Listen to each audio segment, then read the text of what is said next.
Amerika'da Cıldı Çarpası'nda Cengiz Bahtırkulup sayıpkeri Abulov Seyit'i saldıran Kırgızistan Çoğunkunata şahı. 11-10'cu Akçoğlu'yu Alıbocaev Turattıkı Bahtırkulup Cengiz sayıpkeri Bolut'tan saldıran Rusya Ufa şahından geldi. 11-11'ci Büyütüfe'ye start. Asım Baybek'teki İlhan Bey'in Mahmudek sayıpkeri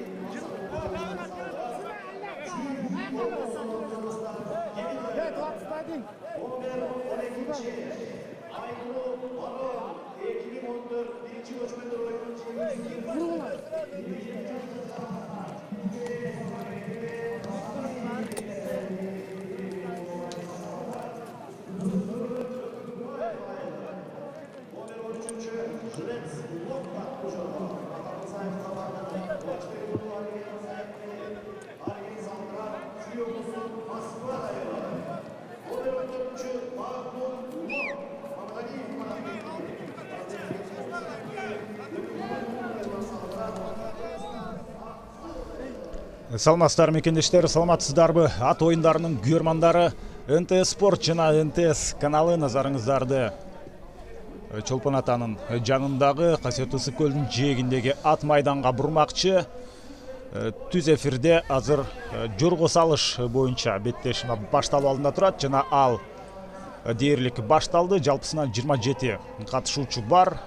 11.000 метр аралыкка чуркашат, же болбосо ошол аралыкты басып өтүшөт. Ал эми бул ушул ат майданды 6 ирет айланып чыгуу дегенди билдирет. Демек 6 ирет айланып чыкканча ошол мыктылар албетте аныкталып калмакчы. Кызматыңыздарда болсо, мен Эркин Абдуллаев жана кесиптешим Адилет Темирланов.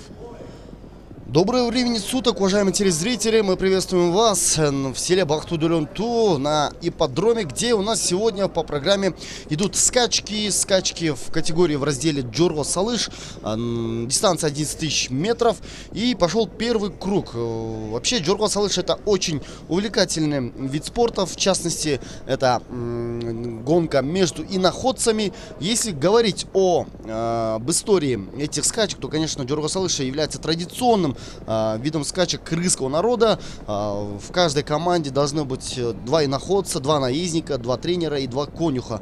Забегая вперед, я отмечу, что в составе Кыргызстана, сборной Кыргызстана 18 наездников, 18 тренеров и 18 конюхов.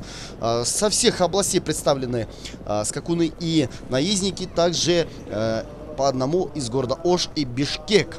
И знаете, хотелось бы немножко, думаю, коллега, стоит отметить тот момент о правилах Джорго Салыша. Мы знаем, есть Кунан Чалыш, есть гонка трехлеток, двухлеток, а вот Джорго Салыш — это уже четырехлетки, то есть гонка иноходцев четырехлеток. По правилам все иноходцы должны быть 2014 года рождения, не менее, и нужно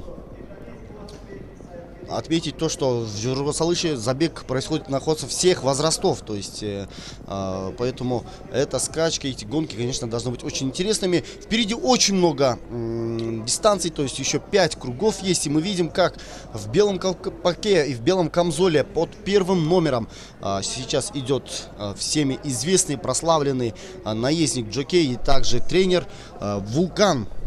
И находится Вулкан, его джокей Токтосунов Мактыбек. Думаю, коллега, пришло время ознакомить с участниками забега. И думаю, вам слово, коллега. Чындыгында Жорго Салыштагы Кыргызстандагы негизги популярдуу, негизги фаворит аргымак бул албетте Вулкан. Өз кезегинде ага Ганг сыяктуу жана башка бир нече аттар атаандаштык кылып келчү, бирок баары бир акыркы убакта мына ушул Вулканга тең келчү аргымак табылбай келет. Ал дагы азыр мына ушул жүрүштө сүрмө топту жетектеп бара жаткан учуру. 12 жаштан улуу, 12 жашка толгон жана андан улуулар гана бул Жорго Салышта ушул атты минип мелдешке чыга алат. Андыктан албетте Мыктыбек Токтосунов ушул Вулканды минип бара жаткан, ал өзү саяпкер, өзү таптап, өзү алып чыгат. Мына Ысык Ата районунун өкүлү Вулканды минип бара жаткан Мыктыбек Токтосунов биринчи катар саны менен ал беттешке турнирге катышты жана азырынча биринчи болуп бара жатат. Экинчи номер менен Гүйс, бул дагы Мыктыбек Токтосунов таптаган аргымак, бирок аны Владимир Казипов минип жүрөт. Ошондой эле үчүнчү номерде Чардаш, аны бул дагы Мыктыбек Токтосуновдун тапталган аты Ерлан Нурлан уулу. Биз мына ушул аттардын номерлерин тааныштырып атканда ээсин кошо айтсак жакшы болчу да. Андыктан кайра башынан баштайлы. Биринчи катарда Вулкан, бул Ашырбек ата жылкы заводунан Султан Керимовдуку саяпкери жана чаап бара жаткан Мыктыбек Токтосунов минип келе жаткан Ысык Ата району. Экинчи номерде Гүйс, анын ээси Асылбек Бекебаев, Мыктыбек Токтосунов саяпкери жана Владимир Казипов ушул ат менен бара жатат. Үчүнчү номерде Чардаш, бул Жаныбек Салиевдики, Мыктыбек Токтосунов таптаган Ерлан Нурлан уулу муну чаап бара жатат. Ошондой эле Гүйс деген аргымак казакстандык болсо, ал эми бул Чардаш Ысык Көл облусу дал ушул Бактуу Долоноту айылынан, андыктан ал өз жеринде өзүнүн талантын көрсөтүп жаткан чуроо. 4-чү номерде Белес, бул Жаныбай Асанбековдуку, Бактияр Асанбеков саяпкери, Аскар Асанбеков азыр чаап бара жатат, минип бара жатат жана бул Нарын облусунан. Ошондой эле Лорд 5-чи катарсанда, бул ушул Лордтагы фавориттердин байгелүү орундарга илине турган жорголордун бири. Бул дагы Жаныбай Асанбековдуку, Владимир Казиков чаап бара жатат. Таң калыш, бирөөсү Казипов, бирөөсү Казиков экен демек. Ушул эки бир чагын десек атты минип бара жатабы дегендей ой кетиле. Бактияр Асанбековдун аргымагы жоргосу, бул дагы Нарын облусунан. 6-чы номерде Самак Усупжановдун жоргосу, бул 6-чы номердеги аргымактын аты Париж, ушул Жаныбек Төкмерген чаап бара жатат. Ошондой эле Түп районунун Михайловка айылынан. 7-чи номерде Fire, Жаныбек Мырзабековдуку, Чубак Жайлообеков таптаган. Чубак Жайлообеков өзү чаап бара жатат Талас облусунан. Мына азыр карап көрсөңүздөр, Вулкан дагы деле биринчиде, бул жакын деле 31 августка карата, бирок 31 август эгемендүүлүк күнүнө карата, бирок 30 август күнү болгон Акулат майданындагы ошол жорго салышта дагы биринчи орунду алган болчу.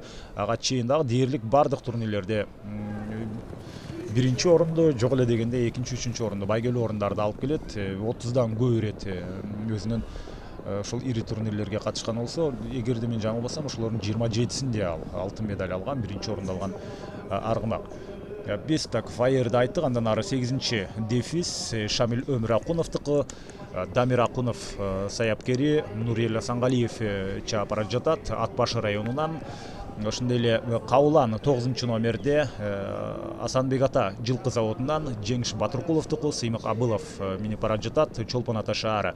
Ошондой эле 10-чу номерде Ак Жолтой Тимур Зариповдуку, Жеңиш Батыркулов таптаган. Болоткан Субаналы уулу чаап бара жатат Россия Уфа. 11-чи номерде Beautiful Star, бул болсо Айбек Касымовдуку, Бактыбек Иманбеков чаап бара жатат. Жакшылык максат, кечиресиздер, Бактыбек Иманбеков ал саяпкери, ал эми Жакшылык максат уулу чаап бара жатат Кемен району Жаң жол айылы. 12-чи номерде Барон, дал ушул мына Ганг, Барондор убагында Вулканга атаандаштык кылып жүргөн. Барон 12-чи катар санында бүгүн мелдешке катышты. Элдияр жылкы заводунан Сапарбек Күчүкеевдики, Керимбек Асангазиев саяпкери жана Рамис Керимбек уулу минип бара жатат. Тоң району Бөкөнбаев айылбы же шаарбы? Бөкөнбаевден айыл. Жана ошондой эле Жрец Лок 13-чү катар санында бул Зафар Атамырзаев. Ээси бул Лок Жрецтин Арген Кубанычбек уулу таптаган жана Арген Кубанычбек уулу өзү чаап бара жатат Москва району Садовое айылынан. Жана ошондой эле жалпысынан 27 болсо, биз азыр 14-ün айтып өттүк. Андан ары 15-чи номерде, 14-чү номерден баштап мына кесиптешим Адилесин тааныштырып өтсөң. Спасибо, коллега. Под 15 номером Материк. жоқ 14 тұғыш айтады екенсің. 14, да? То есть Магнум Лок. Владельцем является Мамадалиев Маратбек, тренер Давлет Керимкулов, джокей Калы Улу Мирлан. Аксийский район, Джалабадская область. Занимал на турнире Нурузия 4 место. 15-й Материк. Владелец Ильшат Исмаилов, тренер Бахтыбек Улу Джанат, джокей Калбек Улу Адыл из Катинский район, Чувская область. Занимал 4 место на турнире, который был посвящен ко дню города Бишкек. 16-й Супербой. Владелец Аида Араева, тренер Улан Рахманов и джокей Бек Батрыканов. Томский район, Иссыкульская область, занимал 4 место на турнире в Чолпанате в этом году. 17 номер Гориславна. Владелец Турсумбек Адамалиев, тренер Ханыбек Адамалиев, джокей Хамчебек Улу Кутман, Иссыкульская область, село Бостори. Занимал на турнире Нору, посвященному празднику Норус, 2 место. 18-й Горинча. Конезавод Эльдияр, владелец Замир Мукашев, тренер Керембек Асангазиев, джокей Алмаз Улу Азамат. Тонский район, село Бакамбаево, занимал 5 место на турнире в Чолпанате. 19-й Алдебаран, владелец Владимир Олейников, тренер Калыс Шерматов, джокей Нурджан Улу Ирджан, Московский район, село Беловодск. 20-й Космос, и находится под кличкой Космос, конезавод Айкашка, Айбек Сапарбеков, владелец, точнее тренер, и джокей Аскат Боконов, Аксу, Иссыкульская область, Аксуйский район, Иссыкульская область, день города Бишкек, занимал 5 место. 21-й Аполлон, владелец Тимур Зарипов, тренер Куанычбек Тимиралиев, джокей Кумарбек Мамбеталиев из России, из города Уфа. 22-й Садё Гае, Расим Зарипов, Мундус Бейшеев, тренер, и джокей Автандил Миндеев, Россия, Башкортостан. Хочется отметить, что одна лошадь Расима Зарипова вчера заняла 1 место, по-моему, по гладкой скачке, да, если не ошибаюсь, да, по гладкой скачке занял 1 место. На дистанции 3200 метров. Следующий Кадиллак, 23-й Зарипов Расим, тренер Кадрбек Култаев, джокей Тухтубек Улу Дженбек, Россия, Башкортостан. 24-й Синдар, конезавод Кулагер, тренер Мирзат Шугуралиев и джокей Ильшат Тохтиев из Венгрии. И 25-й Норус, конезавод Самоволов, тренер Майрамбек Табалдиев, джокей также Майрамбек Табалдиев, Россия, Краснодарский край. 26-й Google Chrome, ну, вот такая интересная кличка у скакуна, конезавод Самоволов, тренер Адилет Мамаев, наездник Ханыбек Улу Адылбек, Россия, Краснодарский край. Боюсь дальше озвучивать клички скакунов, может сейчас будет Яндекс или Опера. Ну ладно, это все шутки. И 27-й Байраш, Джолдош Хасымбеков, тренер также Джолдош Хасымбеков, джокей Си Ленджи, Китай. Итак, у нас близится к концу 4-й круг. Впереди еще 2 круга, точнее, скоро останется 1 круг, и мы видим, что у нас среди лидеров нету пока что изменений. Пока что первым идет до сих пор Вулкан, а вот за ними скакун под 9-м номером. Я вам сейчас полностью озвучу и дам информацию насчет лидеров. Это у нас 1-й Вулкан идет, вот нам режиссеры нам показывают. 2-й под 9-м Кавалан с джокеем Абыловым Саймыком из Чолпанаты. И 3-м идет под 5-м номером Лорд, владелец Жанабай Асамбеков, тренер Бахтияр Асамбеков, джокей Владимир Козиков, Нарынская область. Ну что ж, впереди у нас идут Исыгата, за ней идет Чолпаната, 3-м Нарынская область. Вот такая вот интересная гонка регионов Кыргызстана, я бы сказал. Но тем не менее, не будем забывать, что эти все наездники, эти все лошади для любителей конных скачек, конных игр хорошо знакомы, и мне тоже, потому что тот же Вулкан буквально недавно, буквально пару недель назад, на турнире, посвященный ко Дню независимости Кыргызстана, тот же Вулкан с наездником Мыхтыбеком Тохтусуновым взял 1 место среди скачек Джорго Салыш, в разделе Джорго Салыш. И я очень хорошо знаком с Мыхтыбеком Тохтусуновым. Он очень такой, знаете, ему лет, если не ошибаюсь, могу, конечно, ошибаться, но я точно не знаю, но вот где-то свыше 40 лет, по-моему. Но он такой, знаете, такой сухой, такой мужчина, такой крепкий, жилистый. И знаете, я бы сказал, что он такой простой, скромный человек, но безумно любит лошадей. Мне доводилось с ним общаться. Фанат, да, фанат, действительно фанат, и он этим живет, как он отмечал. И знаете, он говорил, что к своим скакунам он относится как к детям, и даже лучше, чем к детям, да.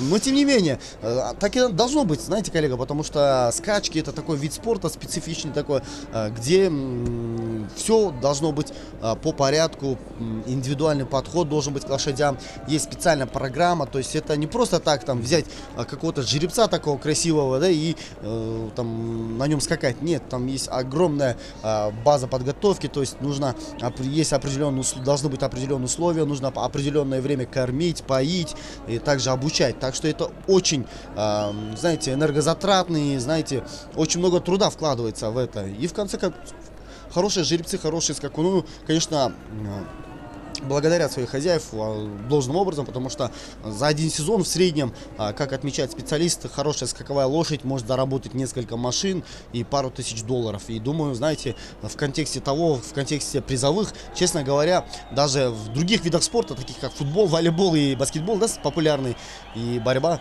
нету таких призов, как на конных скачках. Поэтому конные скачки считаются элитным видом спорта.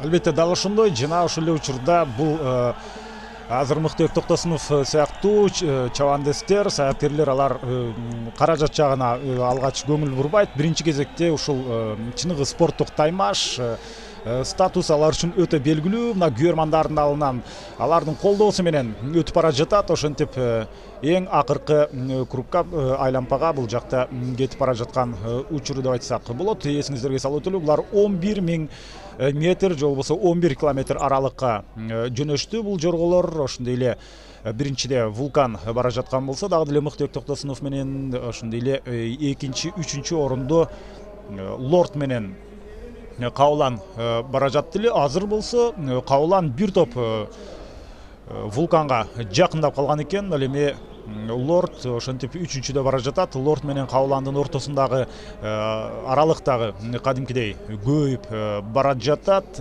Жана Мыктыбек Токтосунов бул 2 жыл мурда дагы дал ушул жорго салышта көчмөндөр оюндарында алтын медальга ээ болгон.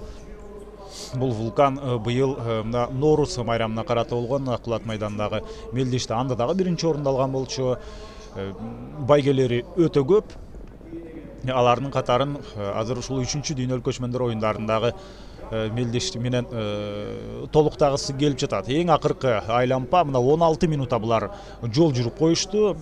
Ушул 16 минуттанын ичинде дээрлик 11 000 километрдин ошондо 6-дан 5-ин артта калтырышты. Дагы эң акыркы айлампада бара жатат. Эми Мыктыбек агай, Мыктыбек Токтосунов ошентип чыныгы мелдештин кызуусунда киргенде баш кийимин түшүрүп алганга да аргасы болгон экен. Ошол кадрды көрсөтпөй калды.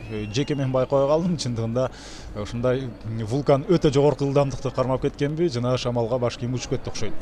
Чындыгында. Да, такие есть. И тем более, учитывая тот факт, что Вулкан является отличным скакуном, и скорость такая, знаете, бешеная, да, вроде нам кажется, что они как бы, такой рысью, да, бегают, скачут, но и находится это, знаете, специально такая вид скачек, когда лошадь переваливается из одной стороны в другую, и также всегда должен быть 2 стука копыт, то есть синхронно. Если 3-4, то это считается сбоем, нарушением.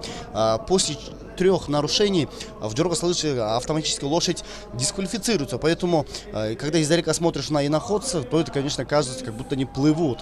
Итак, близится к финишу, и мы видим, что Вулкан все-таки становится победителем. Да, до финиша далеко, но тем не менее, все-таки нужно отметить то, что рядом с Вулканом и Мыктыбеком Токтосуновым никого нет. Он выбился в единоличные лидеры, не оставил никакого шанса остальным скакунам. Мы видим под аплодисменты, под овации зрителей, которые собрались на ипподроме, чтобы воочию лицезреть Вулкана, уже вплотную приблизился к финишу. Итак, уважаемые телезрители, да, так и есть. Вулкан находится под кличкой Вулкан с жокеем Мыктыбеком Токтосуновым. Тренер также Мыктыбек Токтосунов. Из конезавода Аширбек Ата, владелец Султан Маткеримов, завоевывает первое место. И вторым идет у нас Кабылан, конезавод Асанбек Ата из Чолпан-Аты, Сыймых Абылов, жокей, молодой парень, молодой наездник, но тем не менее видим, что из последних сил сейчас Кабылан пересекает финишную черту. И вот отличный, так, у нас борьба за третье место, но думаю, все-таки Лорд не даст. Так, давайте сейчас, не видно с такого ракурса вообще номер. Да, так и есть. Лорд. Третий лорд, уважаемые телезрители. Владимир Козиков, жокей, владелец Джанавай Асанбеков, тренер Бахтияр Асанбеков. И вот так мы с вами определили призовые места. Интересно, что вы думаете по этому поводу, коллега? Ну, ошентип Вулкан өзүнүн чыныгы мыкты формасында экенин азыр далилдеди. Бир топ эле алыстап, мына ишенимдүү түрдө бул жакка келип отурат. Ушул Мыктыбек Токтосунов Вулкан менен куйругулаш артынан келе жаткан аргымак деле жорго деле ал жакта көрүнгөн жок. Ошондуктан ал ишенимдүү биринчи келди, андан кийинки экинчи орунду дал ушул 5-чи айлампада артта калтырып, Лордту артта калтырган Кабылан ошентип экинчи орунга алды эле ишенимдүү келди. Бирок 3-чү орун үчүн Лорд бир топ аракет кылганга аргасыз болду. Себеби артынан куйругулаш келе жаткан бир атаандаш бар болчу. Ошентсе дагы мара финиш дагы бир аз алысыраак болсо мүмкүн 3-чү орунду дал ошол атаандашы алып кетет беле. Бирок толугу менен сүрмө топ же болбосо көпчүлүк жоон топ азырынча финишке жакындап келе элек. 16-чы номердеги биз жоргону көрүүдөбүз.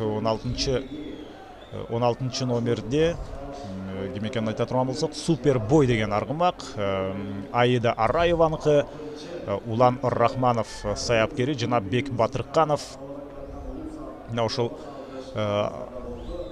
жоргону минип келе жаткан. Бул Чолпон-Ата турниринде 4-чү турнир деп атат. 2018-жылы ошондо 9-чу июнда бир турнир өткөн экен да. Ошондо ал жакта чындыгында чоң турнир орун алган болчу. Ошондо ал 4-чү орунга ээ болгон. Азыр болсо мына байгелүү орундун ээлерин көрсөтүүдө. Бул 5-чи номердеги Лорд, ал байгелүү 3 илдикке ошентип кире алды. Бул дагы өзгөчө мактоого арзый турган нерсе деп айтсак болот. Эң негизги күнөөкөр албетте бул мына ошол Вулкан жана Вулканды минип жүргөн Мыктыбек Токтосунов. Канчалык мына аттын чыныгы ат оюндарынын күйөрмандары кубанч коюнуна батпай сүйүнүп атканын айтсак болот. Мыктыбек Токтосунов жүзүнөн жылмаю кетпеген, өтө эмгекчил, өз ишинин кесипкөйү, чыныгы чебери, кесипкөй.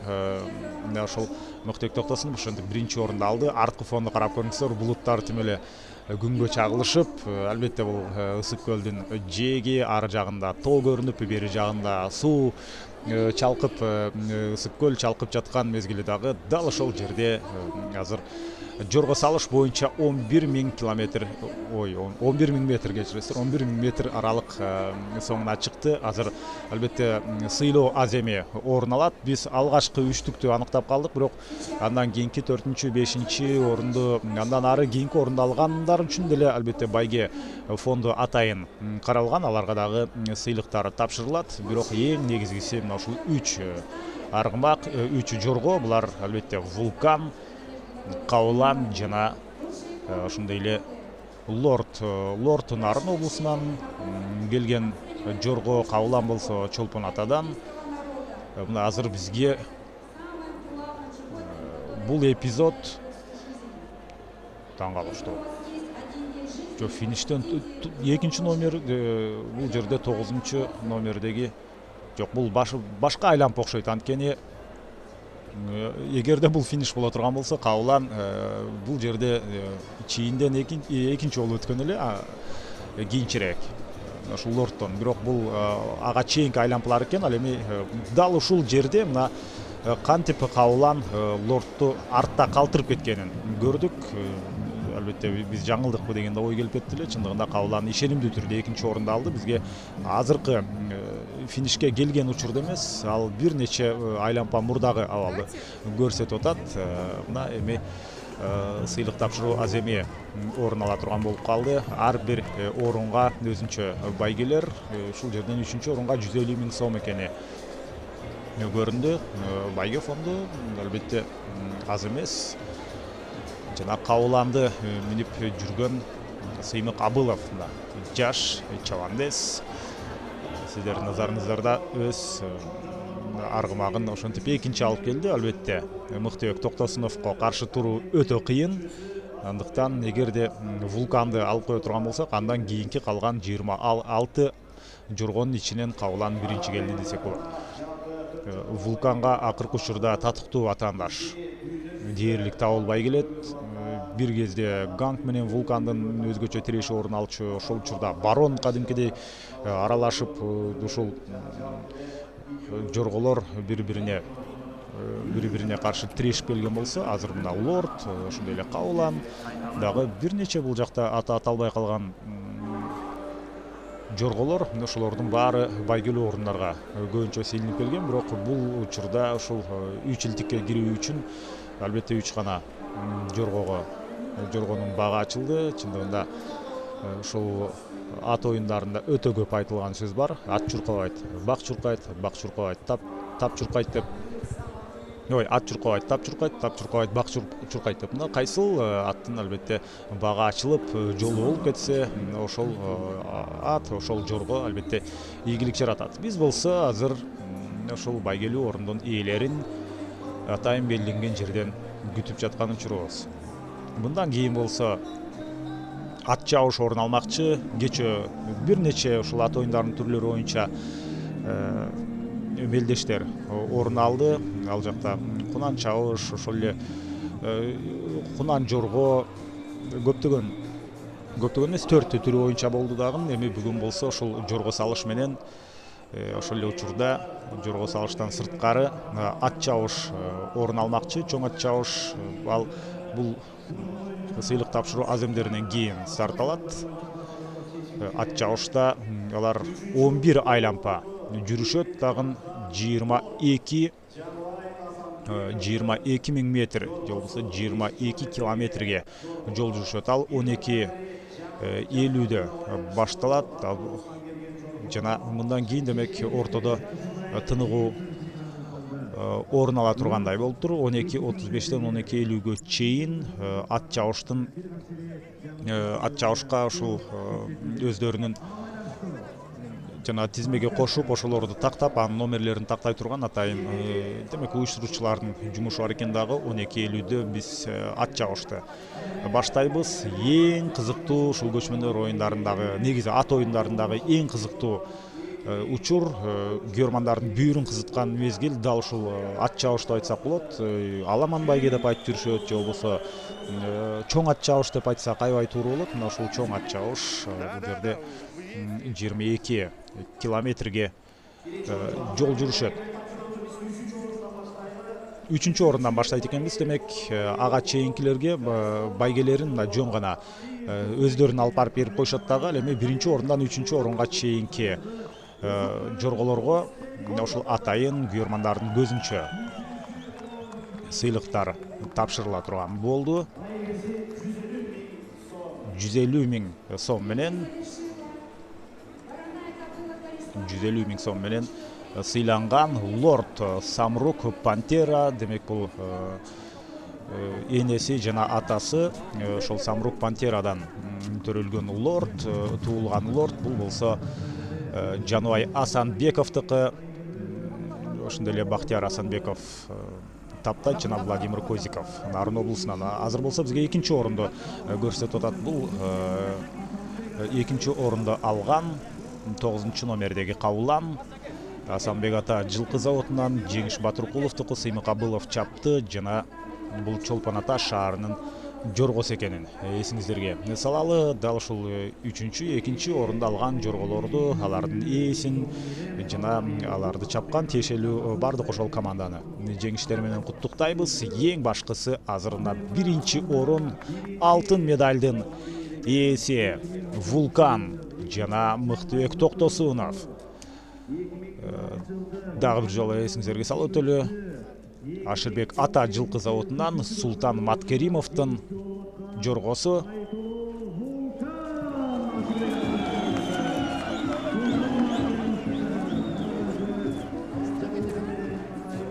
Мына Вулкан ошентип негизги сыйлыкты, негизги байгени да алды, алтын медалды, негизги сыйлыктын да ээси болду. Ошентип жорго салыштагы эң бардык күйөрмандардын көңүлүн өзүнө буруп турган дал ушул Вулкан. Вулкан болсо азыр сыйлыгын алып атат. Биз ушул байгелүү орундун ээлерин куттуктайбыз жана ошондой эле бир нече жорголор, албетте үчүлтүккө кирбесе дагы, бирок ушундай кызыктыруучу сыйлыктарга алар дагы ээ болду. Андан сырткары бардык ушул финишке жетип келген жорголорду дагы бул 3-дүйнөлүк көчмөндөр оюндарына катышышы менен алардын ээлерин куттуктайбыз.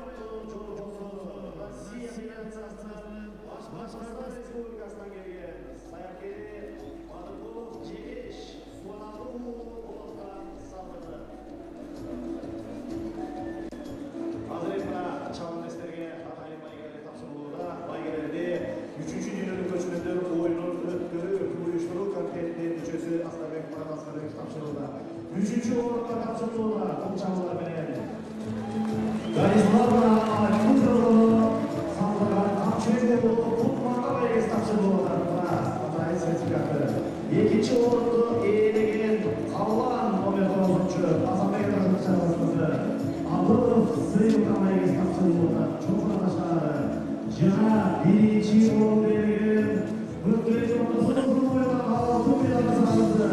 Биз оны сыйлыққа берген 350 сом олжалады. Жана ошол 3-чү ойынның ел белгиси.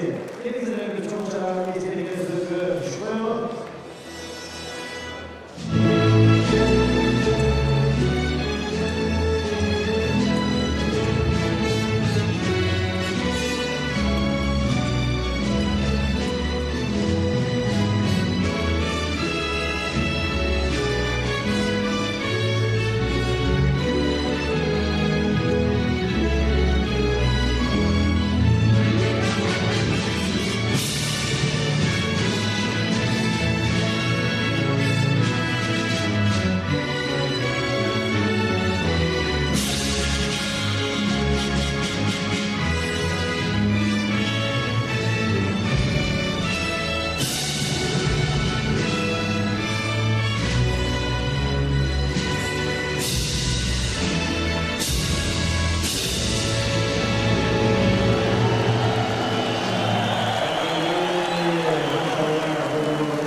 Жалпы 26 жолға қатысқан ошол 11 метр аралыкты басып өтүп 4 жолға байга алды.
аргактуу